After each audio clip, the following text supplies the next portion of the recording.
So now, what are you talking to people about?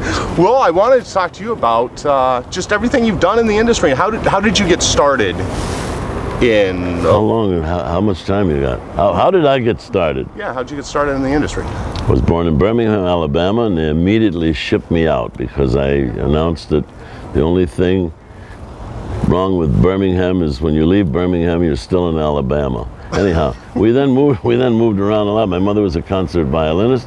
My aunt was a concert pianist.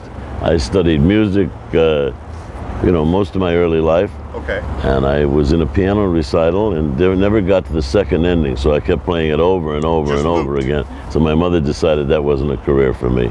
So anyhow. You could have done ringtones. Sure. Then I then I studied music and football, and I failed at both. And then I came to California actually to go with a road show. I was with the St. Louis Municipal Opera. It was an outdoor theater, big outdoor. And came to California to go with a road show, got a throat infection, and I was out of work. So I got a job as a greeter at the Sapphire Room at Slauson and Crenshaw. It's on the edge of Watts.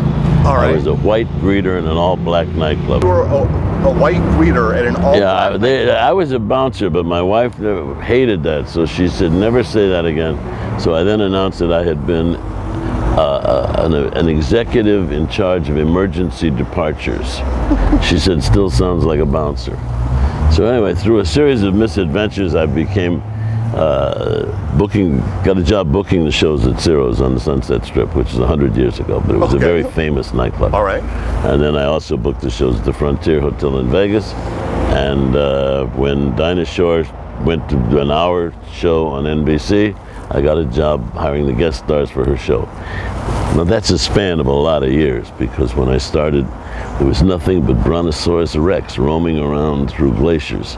But anyhow, that's how I got into television with Dinah Shore. That's the most boring story I ever heard. That's not boring, that's incredible. Well, it's okay, some of it's true.